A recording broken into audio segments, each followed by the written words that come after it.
പേര് രമ്യ ജിൻഡോ. ഞാൻ ഓസ്ട്രേലിയ മെൽബണിൽ നിന്നാണ് വരുന്നത്. എൻ്റെ മമ്മി 2022 മെയ് 25 വന്ന് തീർത്ഥാടന ഉടമ്പടി എടുത്തു.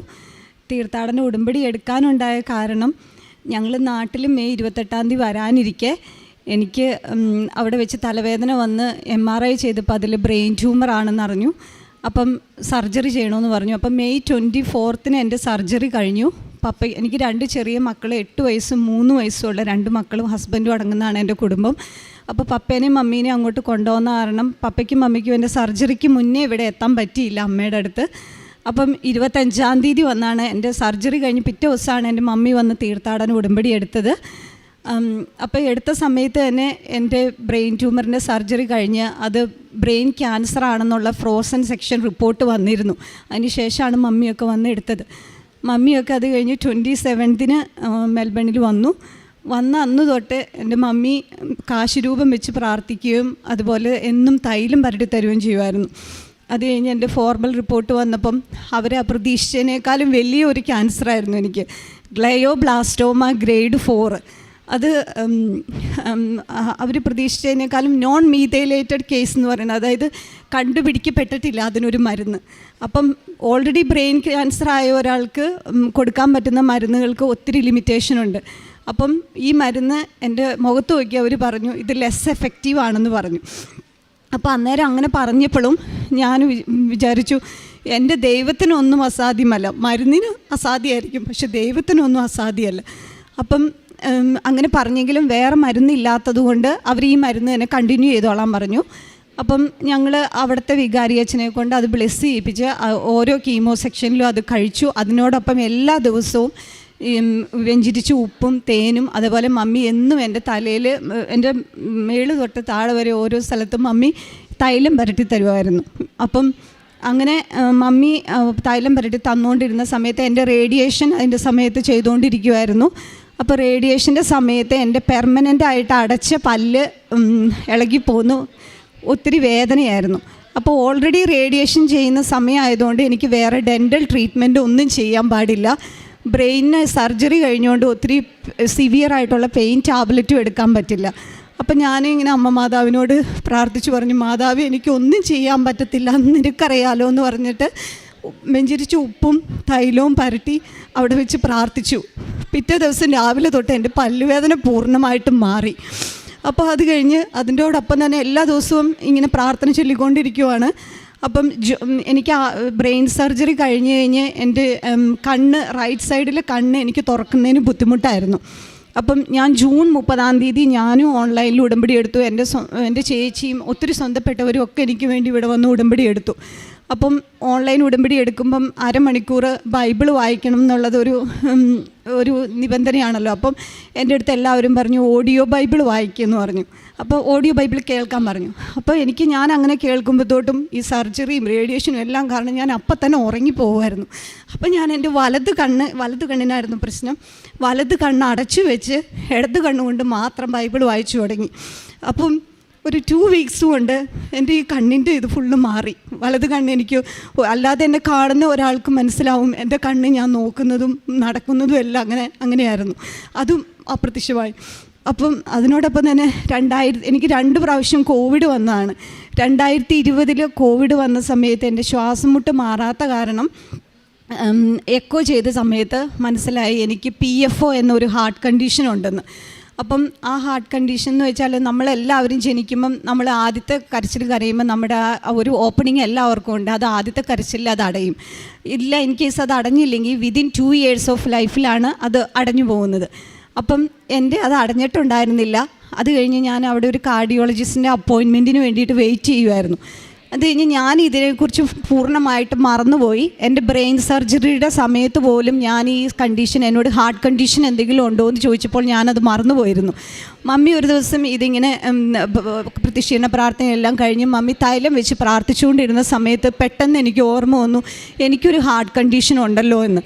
പിന്നെ ഞങ്ങൾ പ്രൈവറ്റായിട്ട് കാർഡിയോളജിസ്റ്റിനെ കണ്ടു. അപ്പോൾ എൻ്റെ അടുത്ത് പറഞ്ഞു എനിക്ക് ഓൾറെഡി ഒരു ബ്രെയിൻ സർജറി കഴിഞ്ഞതായതുകൊണ്ട് സ്ട്രോക്ക് വരാനുള്ള സാധ്യത കൂടുതലാണ്, അതുകൊണ്ട് അതിന് ആർട്ടിഫിഷ്യലായിട്ട് അത് ക്ലോസ് ചെയ്യണം എന്ന് പറഞ്ഞു. അപ്പോഴത്തോട്ട് എനിക്ക് ഭയങ്കര പേടിയായി. ഇനി വീണ്ടും ഒരു സർജിക്കൽ പ്രൊസീജിയറിലൂടെ എനിക്ക് കടന്നു പോകുന്നതിനെക്കുറിച്ച് ഓർക്കുമ്പോൾ പേടിയായിരുന്നു. അപ്പോൾ എന്നും തൈലം പുരട്ടി മാതാവിനോട് പറഞ്ഞു, അടുത്ത എക്കോയിൽ ഇതുണ്ടാവരുതേ മാതാവേ, ഈ PF അവിടെ ഉണ്ടാവില്ലെന്ന് പറഞ്ഞു. അത് കഴിഞ്ഞ് 2-3 ആഴ്ച കഴിഞ്ഞ് എക്കോ ചെയ്ത് നോക്കിയപ്പം ആ PF അവിടെ ഇല്ല. വിതിൻ 2 years ഓഫ് ലൈഫിൽ അടഞ്ഞു പോകേണ്ട ആ PF ഇത്രയും പ്രായമായപ്പോൾ മാതാവിൻ്റെ തൈലം പുരട്ടി അതടഞ്ഞു. അപ്പം അത് കഴിഞ്ഞു. അപ്പോൾ എൻ്റെ ഡോക്ടേഴ്സ് എല്ലാം പറഞ്ഞത്, നമ്മുടെ മുഖത്ത് നോക്കി അവരിങ്ങോട്ട് ചോദിക്കും, നിങ്ങൾക്കറിയണോ നിങ്ങളുടെ പ്രോഗ്നോസിസ്? അപ്പോൾ അവരെന്നോട് ചോദിച്ചു, നിനക്കറിയണോ? അപ്പോൾ അവരെന്നോട് പറഞ്ഞ പ്രോഗ്നോസിസ് എത്ര കാലം ജീവിക്കും എന്ന് പറഞ്ഞത് വളരെ മോശമായ ഒരു സമയമായിരുന്നു എന്നോട് പറഞ്ഞത്.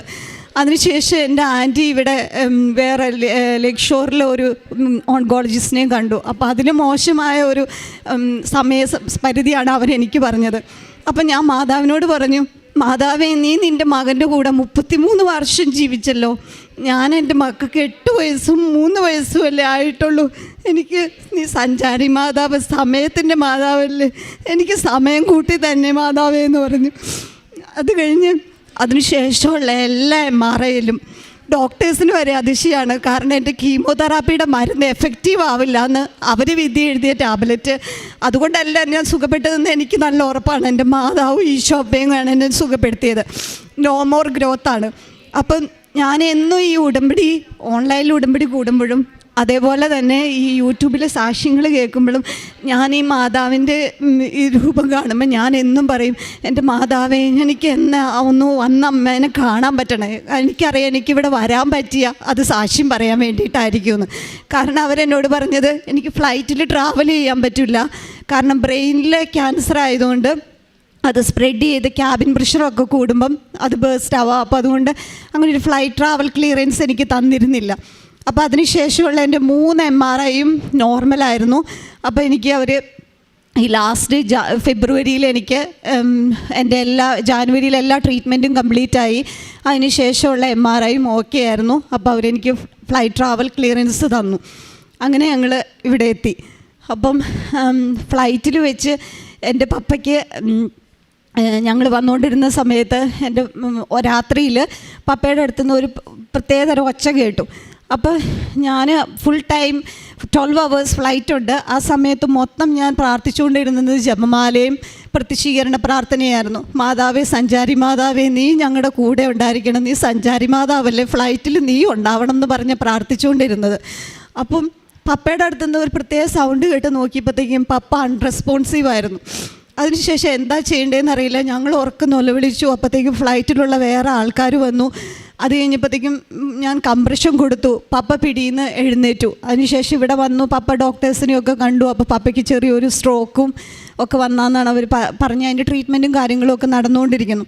അപ്പോൾ എനിക്ക് നല്ല ഉറപ്പുണ്ട്, മാതാവാണ് ആ സമയത്ത് ഞങ്ങളെ എഴുന്നേൽപ്പിച്ചതും ഞങ്ങളെ ഇവിടെ സേഫായിട്ട് എത്തിപ്പിച്ചതും എന്നുള്ളതിന് നല്ല ഉറപ്പുണ്ട്. അതുപോലെ തന്നെ എൻ്റെ ആധ്യാത്മിക ജീവിതത്തിൽ ഒത്തിരി മാറ്റങ്ങൾ വന്നു. പണ്ടൊരു സൺഡേ ക്രിസ്ത്യൻ മാത്രമായിരുന്നു ഞാൻ. സൺഡേയിൽ മാത്രം പള്ളിയിൽ പോയിക്കൊണ്ടിരുന്നത്. ഞാൻ ഇത് ഉടമ്പടി എടുത്തതിന് ശേഷം ഞാൻ കീമോ ചെയ്യുന്ന ഒരാളുടെ ക്ഷീണവും കാര്യങ്ങളും ഒക്കെ എല്ലാവർക്കും അറിയാം. പക്ഷെ ഞാൻ ഒരു ദിവസം പോലും വിശുദ്ധ കുർബാന മുടക്കിയിട്ടില്ല. അന്നേരം എൻ്റെ ഹസ്ബൻഡും എല്ലാവരും പറയും, നിനക്ക് പറ്റുമോ? ഞാൻ സിക്ക് ബാഗും പിടിച്ചിട്ടാണ് പള്ളിയിൽ പോണതും കുർബാന കണ്ടതും. പക്ഷെ ഒരിക്കലും കുർബാനയുടെ സമയത്തോ കുർബാന സ്വീകരിച്ചതിന് ശേഷവും ഞാൻ ഒമിറ്റ് ചെയ്തിട്ടില്ല. അതേപോലെ ഞങ്ങൾ ആദ്യത്തെ MRI കഴിഞ്ഞ് അതിലൊരു ഗ്രോത്തും ഇല്ല എന്ന് മനസ്സിലാക്കിയ ഞങ്ങളെല്ലാ ആഴ്ചയിൽ ഒരു ദിവസം 12 hour ചെയിൻ റോസറി ഞങ്ങൾ വീട്ടിൽ ചെല്ലുമായിരുന്നു. അതുപോലെ 2 ആഴ്ച കൂടുമ്പോൾ കുമ്പസാരം, അങ്ങനെ പറ്റുന്ന എല്ലാ കാരുണ്യ പ്രവൃത്തികളും അവിടെ ചെയ്യുമായിരുന്നു. പിന്നെ അതേപോലെ തന്നെ എൻ്റെ ചേച്ചി ഇവിടെ ഒക്ടോബറിൽ വന്ന് എനിക്ക് വേണ്ടി ഇവിടെ വന്ന് പ്രാർത്ഥിച്ചു. ആ സമയത്ത് ഞങ്ങളുടെ ഇൻഷുറൻസിൻ്റെ പൈസ അവർ എന്ത് ചെയ്തിട്ടും തരാൻ കൂട്ടാക്കാതെ ഓരോ എക്സ്ക്യൂസസ് കണ്ടുപിടിക്കുമായിരുന്നു. അപ്പോൾ അത് മാതാവിന് ഇവിടെ വന്ന് ചേച്ചി വന്ന് ഉടമ്പടി എടുത്തു കഴിഞ്ഞപ്പോൾ തൊട്ടും അത് കിട്ടി, ഒരു കുഴപ്പമില്ലാതെ. പിന്നെ അതേപോലെ തന്നെ എൻ്റെ ഹസ്ബൻഡിന് അവിടെ ഒരു ഹോൾട്ടർ മോണിറ്റർ ടെസ്റ്റ് ചെയ്തപ്പം 2nd degree ഹാർട്ട് ബ്ലോക്ക് ആണെന്ന് പറഞ്ഞു. ഞങ്ങൾ ഇവിടെ വന്ന് ഒരു കാർഡിയോളജിസ്റ്റിനെ കണ്ടപ്പം കാർഡിയോളജിസ്റ്റ് പറഞ്ഞു ഹസ്ബൻഡിന് ഒരു പേസ് മേക്കർ വേണ്ടി വരും എന്ന് പറഞ്ഞു. അപ്പം ഞാൻ കഴിഞ്ഞ ദിവസം ഇവിടെ വന്ന് ഞങ്ങൾ 12th ഏർലി മോർണിംഗിലാണ് ഞങ്ങൾ ഇവിടെ വന്നത്, നാട്ടിൽ വന്നത്. അപ്പോൾ 14th ഞങ്ങളിവിടെ വന്ന് ഞാൻ തീർത്ഥാടന ഉടമ്പടി എടുത്തു. അതിലൊരു നിയോഗമായിട്ട് ഞാൻ വെച്ചിട്ടുണ്ടായിരുന്നു, ഹസ്ബൻഡിന് പേസ് മേക്കർ ഒന്നും വേണ്ടി വരരുതേ, ഇവിടുത്തെ ഹോൾട്ടർ മോണിറ്ററിൽ ഒരു കുഴപ്പം ഉണ്ടാവല്ലേ എന്ന്. അത് കഴിഞ്ഞ് ഇവിടെ വന്ന് ഹോൾട്ടർ മോണിറ്റർ ചെയ്തു. ഹോൾട്ടർ മോണിറ്റർ ടെസ്റ്റിൽ ഹസ്ബൻഡിന് ഒരു ഹാർട്ട് ബ്ലോക്കും ഇല്ല, ഒരു ഇൻ്റർവെൻഷൻസും അതിന് വേണ്ട. അതേപോലെ തന്നെ ഒത്തിരി അനുഗ്രഹങ്ങൾ അമ്മ മാതാവും ഈശോയും കൂടി ഞങ്ങൾക്ക് തന്നു. അമ്മ മാതാവിനും ഈശോയ്ക്കും കോടാനുകോടി നന്ദി.